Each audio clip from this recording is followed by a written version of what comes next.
Os círculos de construção de paz, oferecidos de uma forma continuada no sistema de justiça criminal, podem servir também como um filtro ou como catalisador de casos que possam ser encaminhados para metodologias mais complexas, metodologias que envolvam o encontro entre pessoas de alguma forma ligadas a um crime ou a um ato infracional. Programas dessa natureza, apesar da sua maior eficiência para a construção de um resultado que possa tanto responsabilizar os causadores de um determinado dano, quanto entregar às vítimas algo que possa ser sentido, percebido como uma efetiva reparação diante dos danos causados, ainda não representam algo que possa ser escolhido espontaneamente pelas pessoas de alguma forma ligadas a um crime ou a um ato infracional. Na verdade, ainda se conhece muito pouco sobre a justiça restaurativa, sobre seus programas, seus objetivos e seus benefícios, e o paradigma punitivo ainda influencia muito fortemente a nossa ideia do que significa fazer justiça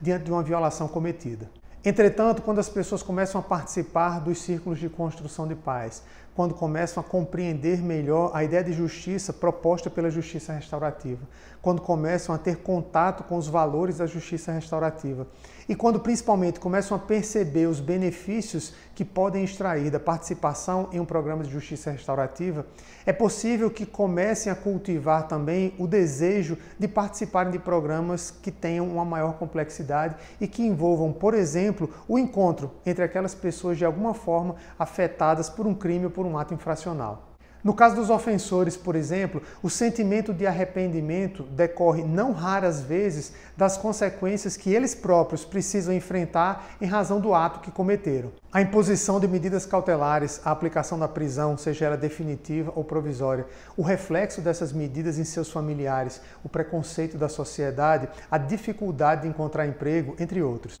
Na minha experiência, são minoritários os casos em que as manifestações de arrependimento têm como parâmetro principal os danos que foram suportados pela vítima, pela comunidade, em razão dos atos cometidos pelo ofensor. Então, com a participação de ofensores em círculos de construção de paz que possam promover reflexões sérias sobre os danos causados, sobre a necessidade de responsabilização, é possível que ocorra também uma conscientização de que o processo de responsabilização passa necessariamente pela identificação dos danos que foram causados às vítimas, danos esses que serão o parâmetro para a construção da resposta que promoverá tanto a responsabilização, mas principalmente meios para que haja a reparação ou a minimização dos danos suportados pelas vítimas.